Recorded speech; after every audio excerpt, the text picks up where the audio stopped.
6 months after the destruction of the 10th Armada, Admiral Jake Morrison stood in the observation deck of Terra Station, watching human children play in what had once been emergency shelters. The station's corridors now echoed with laughter. Instead of combat preparations, but Morrison knew the weapon systems were still there, hidden behind wall panels and disguised as maintenance equipment. Earth had learned that peace required constant vigilance. The 12 surviving Corvani ships had reached their home system 3 weeks ago, carrying word of their defeat to an empire that had never experienced such a complete military disaster. Morrison's intelligence teams were monitoring alien communications, and the reports were exactly what humanity had hoped for. The Corvani High Command was in chaos, unable to understand how their most powerful fleet had been destroyed by what they considered a primitive species. Lieutenant Commander Chris Taylor entered the observation deck carrying a data pad filled with the latest intelligence reports. Taylor had been promoted twice since the battle, his expertise in alien psychology and strategy proving invaluable as humanity tried to understand the broader implications of their victory. "Admiral," Taylor said, "we are receiving interesting communications from several alien civilizations. It appears that news of our defensive capabilities is spreading beyond the Corvani Empire." Morrison turned from the viewport where Earth hung, like a blue jewel against the stars. "What kind of communications?" Taylor consulted his data pad. 3 different species have sent what appear to be diplomatic overtures. They are requesting formal contact and expressing interest in peaceful relations. Our analysts believe they view us as a potential ally against Corvani expansion. The Admiral nodded thoughtfully. This was another aspect of human planning that was beginning to pay dividends. The destruction of the 10th Armada had not only protected Earth, but had also established humanity as a significant military power in the galaxy. Other civilizations that had been threatened by Corvani expansion were now looking to Earth as a potential source of assistance. "Any word from the Corvani themselves?" Morrison asked. "Yes, sir. They have officially declared the Sol system to be a restricted zone. No Corvani vessel is authorized to approach within 50 light years of our position. They appear to be treating us as a major military threat rather than a primitive backwater." Morrison smiled grimly. The transformation of humanity's status in galactic politics had been swift and dramatic. 6 months ago, Earth had been an unknown world inhabited by creatures the Corvani considered suitable only for slavery. Now they were a recognized power that had proven capable of destroying entire fleets. Captain Lisa Hayes approached from the station's command center, her face bearing the satisfied expression of someone whose risky gamble had paid off completely. Her diplomatic mission to Subcommander Vel Thak had been the opening move in humanity's strategy, and her performance had been flawless. "Admiral," Hayes reported, "we have just received a long-range transmission from the Altarian Republic. They are offering a formal military alliance and requesting technical assistance with their defensive preparations." The Altarians were one of the species that had been conquered by the Corvani Empire 5 years earlier. Their home system was still under alien occupation, but their government in exile had maintained resistance operations from hidden bases in deep space. The offer of alliance represented a significant opportunity for humanity to extend its influence and gather intelligence about Corvani military capabilities. Morrison considered the implications carefully. Earth's strategy had always been defensive, focused on protecting the solar system rather than projecting power across the galaxy. But the success of their defensive preparations had created opportunities that the original planners had not anticipated. "What is the assessment of our strategic planning committee?" Morrison asked. Taylor consulted his datapad again. They recommend cautious engagement. We should establish diplomatic relations and share basic defensive technologies, but avoid committing to large-scale military operations outside our system. The consensus is that our advantages are primarily defensive and that we should not risk overextending our capabilities. This was sound military thinking, but Morrison knew that Earth's situation was more complex than simple strategic calculations. Humanity had demonstrated that even technologically inferior species could defeat superior enemies through careful planning and innovative tactics. This lesson was spreading throughout the galaxy, inspiring resistance movements and causing imperial powers to reconsider their expansion strategies. Dr. Matt Rogers joined the group, his scientific mind still processing the enormous success of the weapons systems he had helped design. The conversion of the solar system into a defensive installation had exceeded even his most optimistic projections, and the victory over the Corvani had validated decades of theoretical work. "Admiral," Rogers said, "I have been analyzing the captured Corvani technology, and the implications are fascinating. Their weapons and defensive systems are indeed more advanced than ours, but they are also more specialized. They are designed for conventional fleet engagements and perform poorly against unconventional tactics. This was valuable intelligence that confirmed humanity's strategic approach. The Corvani Empire had become powerful by perfecting a specific type of warfare, but their very success had made them vulnerable to enemies who fought differently. Other imperial powers in the galaxy likely suffered from similar limitations. The more important discovery," Rogers continued, "is that their technology is heavily standardized across their entire military. The weapons and systems we captured from the 10th Armada appear to be identical to equipment used throughout their empire. This means that our defensive strategies should be effective against any Corvani force." Morrison nodded, but his expression remained cautious. "What about other alien empires? Are they likely to have similar limitations?" "Unknown," Rogers admitted. "But the pattern we have observed suggests that successful imperial powers become conservative in their military thinking. They tend to rely on proven tactics and standardized equipment rather than innovation. This could be a general weakness we can exploit." From his position monitoring communications, Chief Engineer Tony Blake called out with excitement in his voice. "Admiral, we are receiving a priority transmission from deep space. It appears to be coming from a previously unknown human colony." Morrison felt a chill of surprise. "Unknown colony?" Blake checked his instruments carefully before responding. "Yes, sir. They identify themselves as the crew of the UES Explorer, a deep space research vessel that was presumed lost 20 years ago. They claim to have established a settlement in the Vega system and are requesting permission to return home." The existence of human settlements beyond the solar system was a development that nobody had anticipated.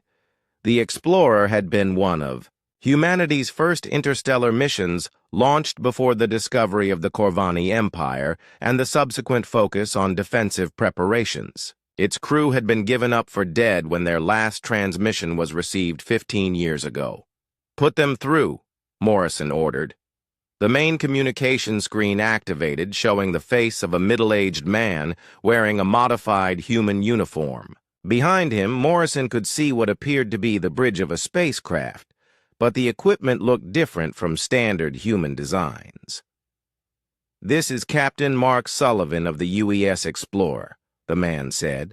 "We received your galactic broadcast about the defeat of the Corvani fleet. Admiral Morrison, we request permission to return to Earth and report on our mission findings." Morrison stared at the screen, his mind racing through the implications. "Captain Sullivan, we believed your vessel was lost. What is your current status? Sullivan smiled broadly. We are very much alive, Admiral. We established a colony on Vega. 4 and have been developing advanced technologies based on discoveries we made during our exploration. When we detected the Corvani invasion fleet approaching Earth, we prepared to mount a rescue mission, but it appears that was unnecessary. The captain's next words sent a shock through everyone listening. Admiral, you should know that Earth is not alone out here.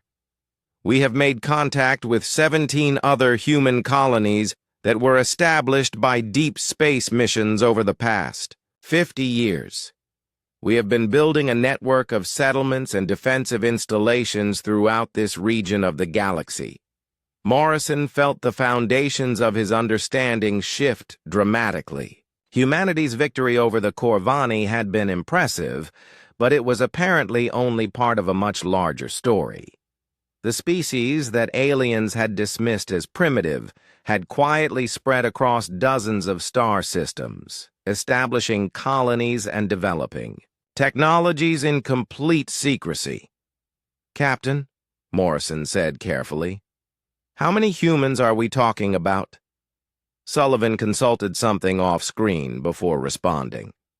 Current population of all colonies combined is approximately 40 million. People, Admiral. We have military installations in 12 systems and defensive agreements with several alien species that the major empires have never encountered. The revelation that humanity had unknowingly built an interstellar civilization changed everything. Earth's defensive victory was no longer The surviving ships of the 10th Armada limped toward Jupiter, seeking shelter in the gas giant's massive radiation belts, where they hoped to regroup and plan their escape.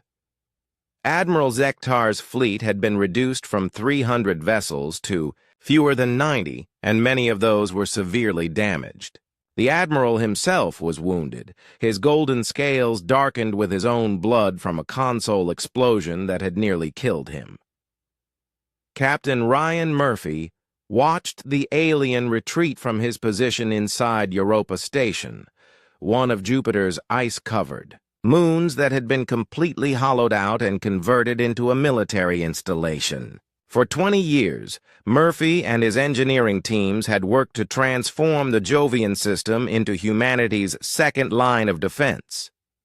The aliens thought they were finding sanctuary, but they were actually entering the most dangerous part of the human trap.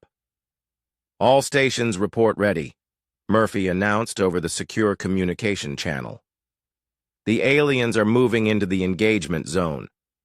The Corvani ships spread out among Jupiter's moons, trying to use the natural satellites as cover while they assessed their situation.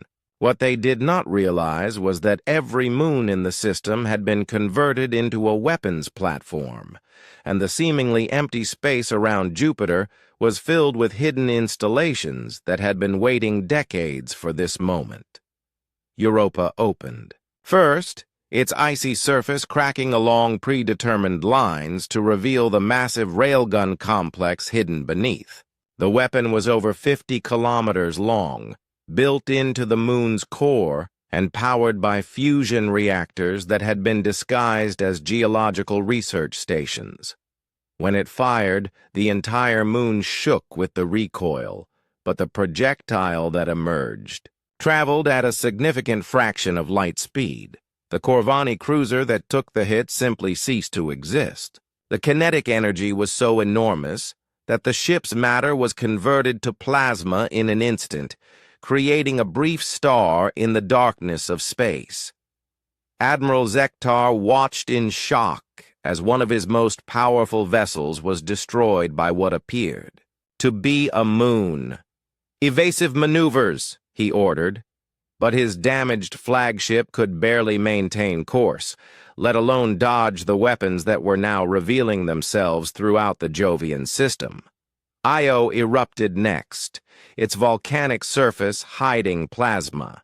Cannons that had been built using the moon's natural geological activity Ganymede split open to reveal a massive missile complex that began launching hundreds of projectiles simultaneously.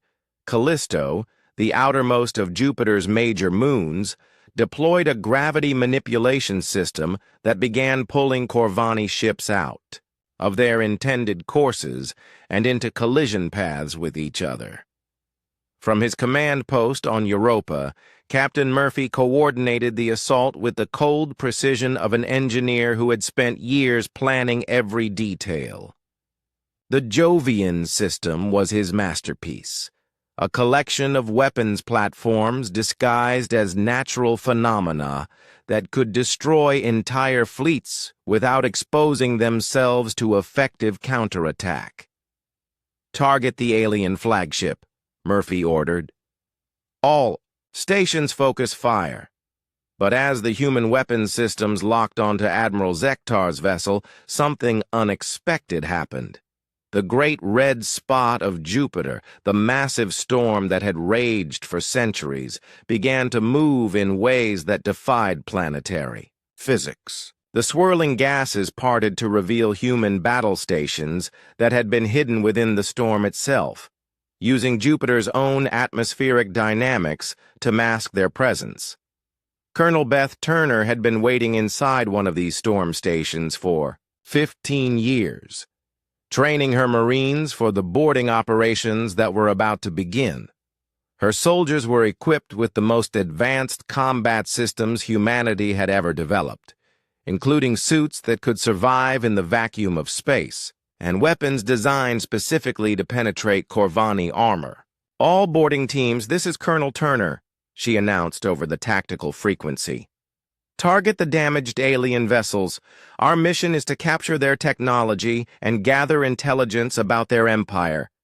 The boarding pods launched from hidden positions throughout the Jovian system, small stealth craft that could penetrate Corvani shields and attach themselves to enemy hulls. Turner's Marines had studied every detail of alien ship design, and they knew exactly where to breach the hulls for maximum effectiveness. The first boarding team to reach its target found the Corvani defenders completely unprepared for human tactics. The aliens were excellent soldiers when fighting conventional battles, but they had never faced enemies who could appear inside their own ships without warning. Turner's Marines moved through the corridors like ghosts, using portable shield generators and advanced targeting systems to overwhelm resistance before the defenders could organize a response. Commander Alex Stone coordinated the system-wide assault from his position on Titan, Saturn's largest moon and the location of humanity's most advanced command center. The facility had been built inside the moon's thick atmosphere, completely invisible to external sensors, and capable of controlling human forces throughout the entire solar system. "Phase 4 is complete," Stone reported to Terra Command. "All alien vessels in the Jovian system are either destroyed or captured. Remaining enemy forces are attempting to flee toward the outer system, but there was no escape for the Corvani survivors. The humans had spent 30 years preparing for every possible scenario, and the retreat routes that appeared clear were actually leading the aliens into even more elaborate traps. Neptune's moons opened to reveal weapons platforms that had been disguised as ice mining operations. Pluto, which the aliens had dismissed as an irrelevant dwarf planet, suddenly revealed itself to be a massive military installation capable of intercepting any ship trying to leave the system. Admiral Zektar's flagship was now one of only 12 vessels still attempting to escape. The proud warship that had led the conquest of 17 worlds was barely functional, its crew struggling to keep basic systems operational while human forces closed in from all directions. The admiral himself was barely conscious, kept upright, only by emergency medical systems that were failing along with everything else on his ship. "Admiral," his communications officer called out weakly, "we are receiving a transmission from the humans. Zektar forced himself to focus on the main screen, where the image of a human female appeared. She was wearing a military uniform he did not recognize, and her expression was completely without mercy. "Admiral Zektar," the human said. "This is Admiral Jake Morrison of Earth Defense Command. Your invasion has failed completely. Your fleet is destroyed. Your soldiers are dead or captured, and your empire's reputation for invincibility has been shattered forever." The alien admiral tried to speak, but his voice was barely a whisper. "How? How did you do this?" Morrison's expression did not change. "We did what humans have always done when faced with a superior enemy. We adapted, we planned, and we used every advantage our environment could provide. You brought 300 ships to conquer our world, but you forgot that this is our home. We know every asteroid, every moon, and every patch of empty space in this system." Around the fleeing Corvani vessels, space began to fill with human ships.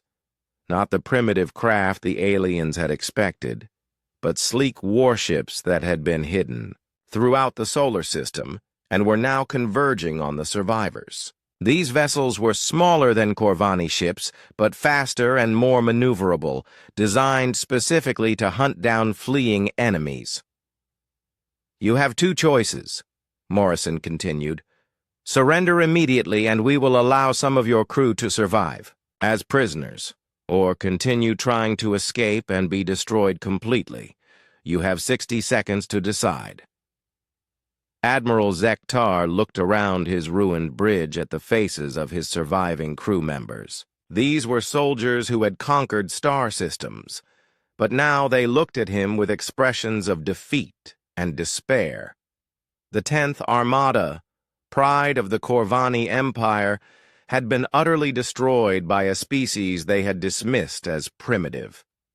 "We surrender," Zektar whispered. Morrison nodded coldly. "Shut down your engines and prepare to be boarded. Any attempt to resist or escape will result in the immediate destruction of your vessel." As human ships moved in to capture the surviving Corvani vessels, Morrison opened a communication channel that broadcast throughout the galaxy on frequencies the alien empire used for military communications. His message was simple and direct. To all civilizations receiving this transmission, Earth offered the Corvani Empire a peaceful solution to our first contact. They chose war instead. Their 10th Armada came to our system with 300 ships and the intention of enslaving our species. 12 ships are leaving. The next force that approaches our system with hostile intent will not be so fortunate. Admiral Zektar stood rigid on his bridge as reports flooded in from across his fleet. The humans had not been bluffing. Energy signatures were appearing throughout the solar system like stars coming to life in the darkness. His sensor operators were struggling to process the sheer number of installations that were revealing themselves, each one previously hidden so well that even Corvani military scanners had missed them entirely. "Admiral," called his tactical officer, "we are detecting weapons signatures from over 4,000 individual sources. The entire asteroid belt appears to be armed." Zektar's claws scraped against his command chair as he gripped it tighter. In 17 previous conquests, he had never encountered anything like this. Even the most advanced civilizations they had faced possessed only a few hundred defensive installations, and those had been easily identified and destroyed. The humans had apparently spent decades turning their entire star system into a weapon. "Begin immediate bombardment of Earth," Zektar ordered. "If we destroy their homeworld quickly, their orbital defenses become irrelevant." Before his weapons officer could comply, space around the 10th Armada suddenly came alive with movement. Hundreds of asteroids that had appeared completely natural began accelerating toward the Corvani formation, their rocky surfaces peeling away to reveal metallic cores packed with explosives and guidance systems. These were not missiles in any conventional sense, but rather kinetic projectiles the size of buildings moving at tremendous speed. Dr. Matt Rogers watched the opening moments of the battle from his command bunker deep inside Ceres, the largest asteroid in the belt. His team had spent 15 years converting the dwarf planet into humanity's primary weapons coordination center. Every screen around him showed different aspects of the engagement as the trap he had helped design finally sprang closed. "First wave asteroids are on target," reported his assistant. "Impact in 30 seconds. Rogers nodded grimly. The human strategy was simple in concept but devastating in execution. Instead of trying to match Corvani technology directly, they had weaponized the solar system itself. Every large asteroid had been converted into either a kinetic missile, a weapons platform, or a camouflaged military base. The aliens had been expecting to fight a conventional fleet engagement, but humans had given them something entirely different. The first impact shook Admiral Zektar's flagship as a converted asteroid slammed into one of his escort cruisers. The Corvani shields flared and held for a moment before the sheer kinetic energy overwhelmed them. The cruiser split in half, its hull unable to withstand an impact from an object weighing millions of tons moving at combat velocity. Captain Nina Walsh smiled coldly as she watched the destruction from the bridge of the UES Phantom, a stealth frigate that had been shadowing the alien fleet since they entered the outer system. Her ship was invisible to Corvani sensors, coated with materials that absorbed or redirected every form of detection the aliens possessed. "Targeting solution confirmed on the alien flagship," reported her weapons officer. "Antimatter torpedo, ready for launch." Walsh raised her hand, waiting for the perfect moment. The Phantom carried only 6 torpedoes, but each one contained enough antimatter to destroy a Corvani capital ship. The challenge was getting close enough to the alien formation without being detected, and Walsh's crew had trained for years to master the art of stealth warfare. "Fire!" she ordered. The torpedo streaked across space, invisible to alien sensors, until the moment it detonated against the flagship's hull. Zektar was thrown to the deck as his ship shook violently, emergency lighting replacing the normal illumination, as power systems throughout the vessel flickered and failed. "Damage report!" the Admiral roared as he pulled himself back to his feet. "Hull breach on decks 12 through 15, his engineering officer called out. "Shield generators are offline. We have lost primary weapons control." But the antimatter torpedo was just the beginning. All across the Corvani formation, hidden weapons were revealing themselves and opening fire. Asteroids that had appeared to be drifting naturally suddenly extended massive railgun barrels and began launching projectiles at incredible velocity. Comet cores that should have contained ice and rock instead exploded with the fury of antimatter reactions, sending shockwaves through the alien fleet. The Corvani tried to return fire, but their targeting systems could not keep up with the sheer number of threats appearing around them. For every weapon they destroyed, 10 more revealed themselves from positions that their sensors had completely missed. The humans had turned the basic laws of physics into their allies, using gravity wells, orbital mechanics, and kinetic energy to multiply the effectiveness of their weapons far beyond what their technology should have allowed. Admiral Zektar watched in growing horror as his mighty fleet was systematically torn apart by an enemy he could barely see. Ships that had conquered star systems were being destroyed by flying rocks and hidden explosions. The tactical display showed red symbols marking destroyed vessels appearing faster than he could process them. Admiral, his communications officer, called out, "Sub-Commander Velthak is requesting immediate support. His squadron is taking heavy casualties." Before Zektar could respond, another series of explosions rocked his flagship. This time, the damage was more severe, and he could feel the artificial gravity fluctuating as the ship's power systems struggled to maintain basic operations. Emergency alarms filled the bridge with their harsh warnings. From his position on Ceres, Dr. Rogers was coordinating the next phase of the attack. "Activate the Jupiter platforms," he ordered, "and release the comet swarm." Throughout the outer solar system, installations that had been disguised as research stations and mining operations suddenly revealed their true nature. The moons of Jupiter had been converted into massive weapons platforms, their surfaces opening to reveal artillery pieces the size of city blocks. These weapons began launching projectiles toward the alien fleet, using Jupiter's immense gravity well to accelerate their ammunition to speeds that made them almost impossible to intercept. At the same time, a cloud of objects that appeared to be comets began moving toward the Corvani formation. But these were not natural comets. Each one had been equipped with guidance systems and packed with enough explosives to level a mountain. There were thousands of them, approaching from every direction and making it impossible for the aliens to track or destroy them all. Captain Walsh watched from the Phantom as the battle reached its crescendo. The Corvani fleet, which had entered. The system with absolute confidence was now scattered and desperate.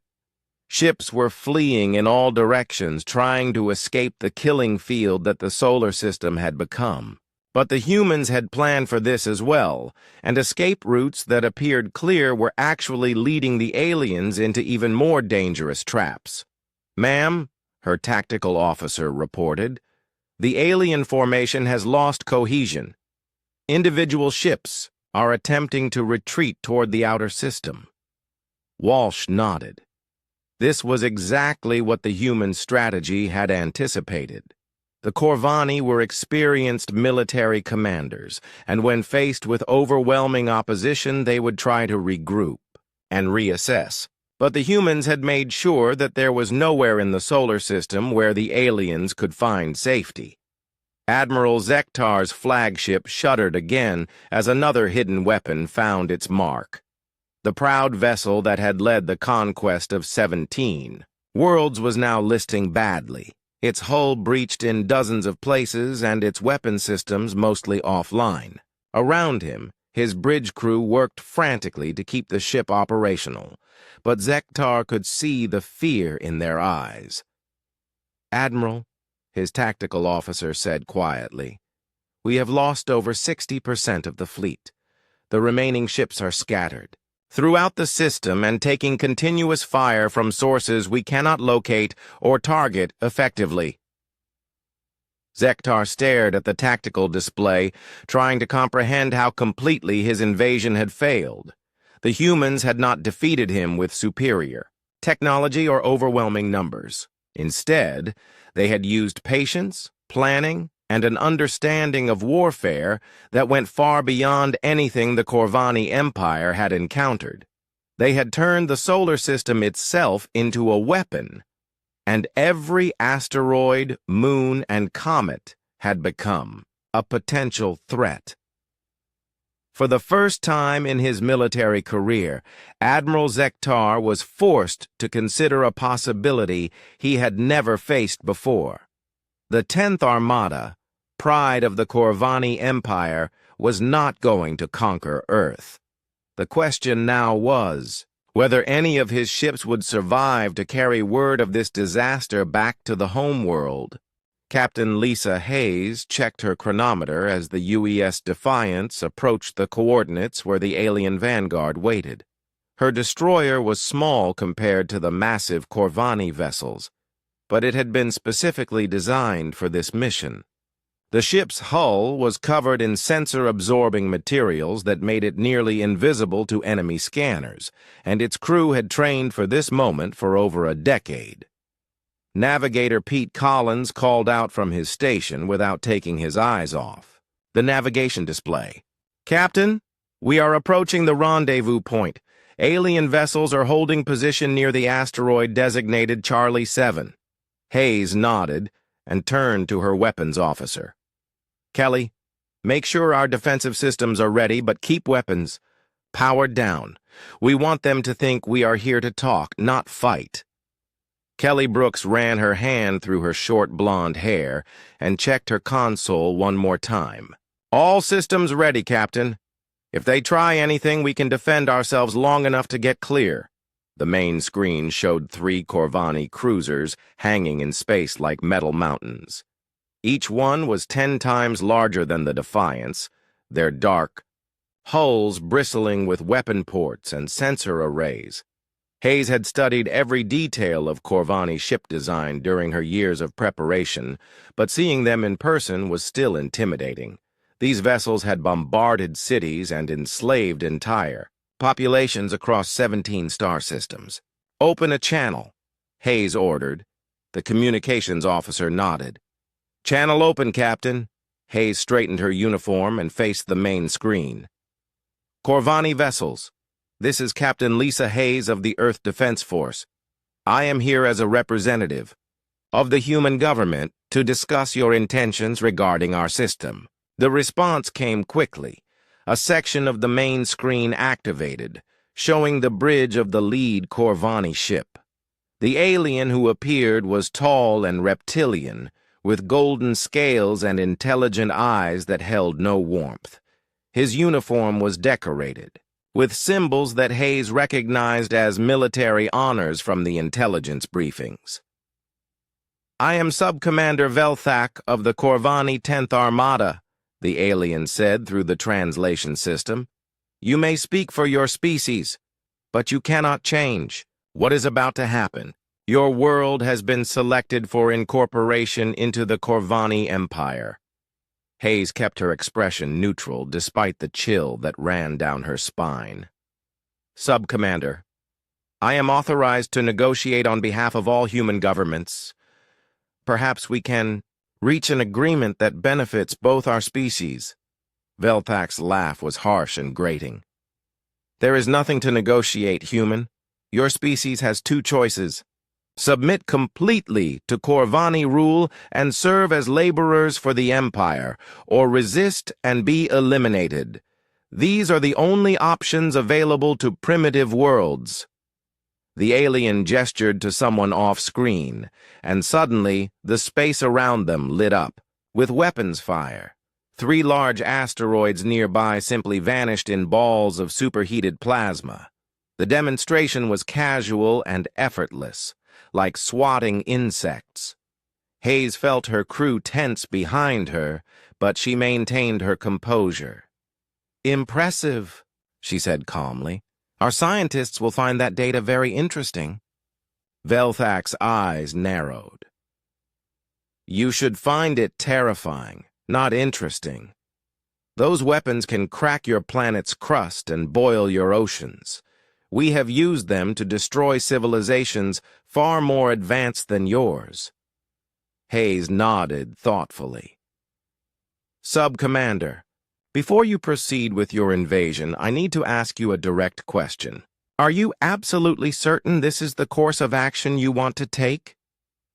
The alien's head tilted slightly, as if he was trying to understand a joke. "Captain Hayes, your species appears to be suffering from some form of collective delusion. You have no weapons capable of threatening our ships. You have no allies coming to your aid. You are alone in this system with technology that our ancestors discarded centuries ago. What possible threat could you represent?" Hayes smiled, and, for the first time since the conversation began, she looked genuinely pleased. "Sub-Commander, you have been studying us for years through your intelligence networks. You know our technological capabilities, our military strength, and our industrial capacity. What you apparently do not know is how humans think." Velthak leaned forward in his command chair. "Explain." "We are not a species that accepts defeat quietly," Hayes said. "When we discovered your empire and realized that contact was inevitable, We did not simply build more ships and weapons. We thought about the problem differently. We asked ourselves what would happen if a technologically superior force came to our system with overwhelming numbers and firepower. The alien commander was listening intently now, his amusement fading. "And what answer did you reach?" Hayes's smile grew wider. "We decided that if someone was going to bring overwhelming force into our system, we would make them regret it." Before Velthak could respond, Hayes made a subtle gesture to Pete Collins, who sent a coded signal to Terra Command. All across the solar system, human installations that had been dormant for decades suddenly came online. Sensors that had been carefully hidden began scanning the Corvani fleet, and targeting computers started calculating firing solutions. "Sub-Commander," Hayes continued, "you have spent years learning about our technology, but you have not learned about our history. Humans have been fighting wars for thousands of years, usually against enemies with superior numbers or equipment. We have learned that victory does not always go to the side with the biggest weapons." Velthak's tactical officer was now speaking urgently in his ear, and the alien commander's expression was changing from amusement to concern. Hayes could see warning lights beginning to flash on the Corvani bridge as their sensors detected energy signatures throughout the solar system. "What are you doing?" Velthak demanded. "Nothing aggressive," Hayes replied. "We are simply making ourselves visible. For the past 30 years, we have been converting asteroids, moons, and space stations into weapons platforms. We have turned our entire solar system into the largest military installation in known space. Your fleet is not approaching a helpless planet, Sub-Commander. You are flying into a fortress." The alien's eyes widened as more reports came in from his sensor operators. Hayes could see the fear beginning to replace his confidence as the true scope of humanity's preparations became clear. The Corvani had expected to find a primitive world, with a few orbital defenses. But instead, they were discovering thousands of hidden weapons platforms positioned throughout the system. "This is impossible," Velthak said. "Our intelligence reports showed no such installations." Hayes nodded. "Your intelligence was looking for the wrong things. You searched for ships and space stations that looked like military targets. You did not look for asteroids that had been hollowed out and filled with railguns. You did not scan for comet cores that had been replaced with antimatter charges. You did not detect the gravity manipulation systems we built into the gas giant. Moons." The Corvani commander was now speaking rapidly to his subordinates, and Hayes could see the alien fleet beginning to take defensive positions. The casual confidence that had marked their approach was gone, replaced by the urgent activity of a military force that had suddenly realized it was in danger. "Sub-Commander," Hayes said, drawing his attention back to the screen. "You asked what threat we could represent. Let me be perfectly clear. We cannot match your technology ship for ship, but we do not need to. We have had 30 years to prepare this system for your arrival, and we have used every moment of that time wisely." Velthak stared at her for a long moment, and Hayes could see the calculations running behind his eyes. He was a military commander, and he understood what she was telling him. The Corvani had brought a superior force to attack what they thought was a helpless target, but instead they had flown into a prepared ambush on a scale they had never encountered. "Human," he said finally, "you are bluffing. No primitive species could construct such defenses without our knowledge." Hayes shook her head. "We are not bluffing, and we are not as primitive as you believe. The choice is yours, Sub-Commander. Order your fleet to leave our system immediately, or discover exactly what humans are capable of when fighting for their home." The stars looked different when 300 alien warships blotted them out. Admiral Zektar stood on the bridge of his flagship, watching the pale blue dot grow larger on his screens. Earth hung there like a jewel, unaware that its time had come to an end. The Corvani Empire had sent its most powerful fleet to claim this backwater world, and Zektar had never failed to deliver what his masters demanded. Behind him, his tactical officers worked at their stations with quiet efficiency. The 10th Armada stretched across space like a metal storm cloud, each ship bristling with weapons that could crack planets. Zektar had used these same vessels to conquer 17 worlds in the past 5 cycles. Some planets had tried to fight back with primitive missiles and energy weapons, but they all fell within days. The pattern never changed, because the Corvani never gave their enemies time to adapt. Subcommander Velthak approached with a data pad in his clawed hands. His scales gleamed under the bridge lighting as he spoke in their native tongue. "Admiral, we are receiving a transmission from the third planet. It appears to be directed at our fleet." Zektar turned his attention to the communications officer, who was already working to decode the alien signal. The humans used simple radio waves, just as the intelligence reports had predicted. Their technology seemed to be at least 2 centuries behind Corvani standards, which meant this conquest would be easier than most. The officer nodded and activated the main speaker. A human voice filled the bridge, speaking in what their translators identified as the dominant language of the planet. "Unknown vessels, this is Earth Defense Command. You are approaching sovereign human territory without authorization. Turn back now. This is your only warning." The bridge fell silent for a moment before several officers began to laugh. Zektar smiled, showing rows of sharp teeth. "Play it again," he ordered.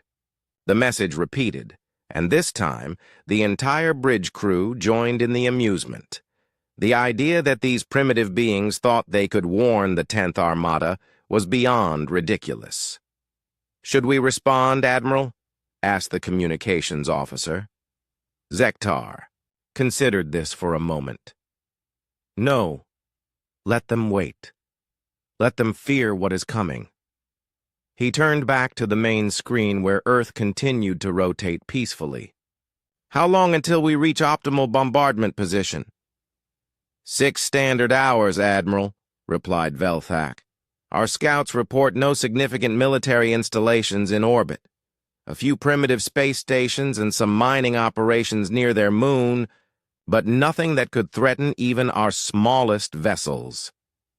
Meanwhile, billions of miles away, Fleet Commander Jake Morrison sat in the command center of Terra Station, humanity's primary defense facility hidden in the asteroid belt. The station looked like just another large asteroid from the outside, but inside it hummed with the most advanced technology Earth had ever produced. Morrison was a tall man with gray hair and tired eyes that had seen too many war games and preparation. Drills. Today those drills would finally matter. Lieutenant Amy Carter stood beside him, her fingers dancing across the tactical display. She was young for her rank, but Morrison had handpicked her for this moment. "Sir, the alien fleet is maintaining course and speed. No response to our warning," Chief Engineer Tony Blake called out from his station across the room. "All systems are green, Commander. We've been waiting 30 years for this day." His voice carried a mix of excitement and grim determination that Morrison recognized in himself. Morrison nodded and activated the secure communication channel that connected every human military installation in the solar system. "This is Terra Command. Operation Homestead is now active. All units report status. Responses came in from dozens of hidden bases, converted asteroids, and disguised installations throughout the solar system. Each commander confirmed they were ready to execute the plan that Earth's best minds had spent 3 decades perfecting.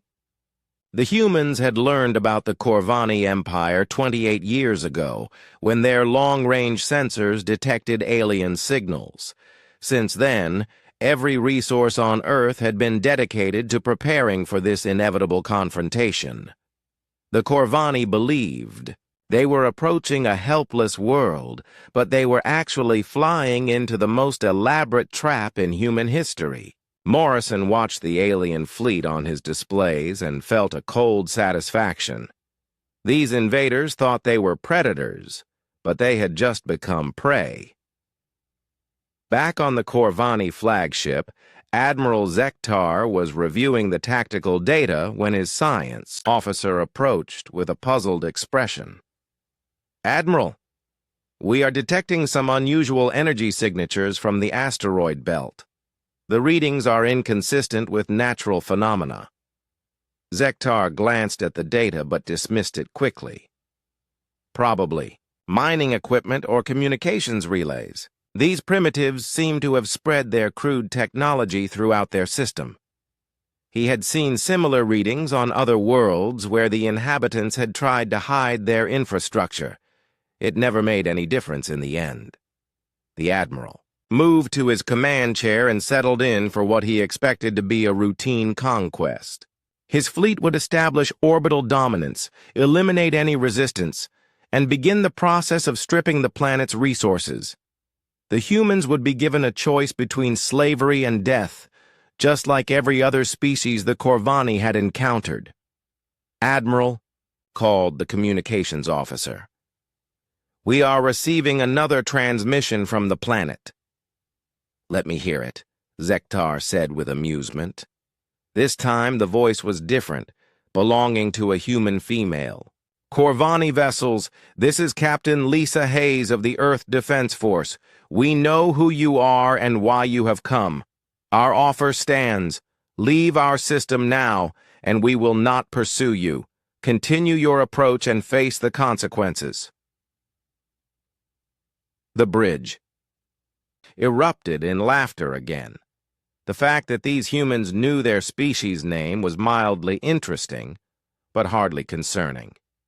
Many worlds had some knowledge of the Corvani Empire before their arrival, usually from refugees or intercepted communications. It never helped them survive. "They know our name," observed Velthak. "Perhaps they are more advanced than our initial assessment suggested." Zektar waved a dismissive hand. "Knowledge and capability are different things, Sub-Commander. They may know who we are, but they clearly do not understand what that means." He stood and walked to the main viewing port, where he could see his fleet spreading out in attack formation. "Increase speed to attack velocity. I want to be in bombardment position within 4 hours." The 10th Armada began to accelerate toward all Earth, its ships moving in perfect formation like a school of metal predators. Each vessel was over 1 kilometer long and carried enough firepower to level a continent. Zektar had used fleets half this size to break entire civilizations, and he saw no reason why Earth should be any different. But deep in the asteroid belt, Jake Morrison was watching every move the aliens made through sensors they could not detect. The humans had been preparing for this day since before Amy Carter was born, and every possible scenario had been planned for and rehearsed. The Corvani thought they were bringing overwhelming force to bear on a helpless target, but they were actually walking into a killing field that stretched across the entire solar system. Morrison opened a channel to all Earth Defense Forces. "All stations, this is Terra Command. The enemy has rejected our final warning. Execute Homestead Protocol on my mark." He paused, thinking of his wife and children safe in the underground cities of Mars. "Mark." Across the solar system, humanity's hidden weapons began to power up.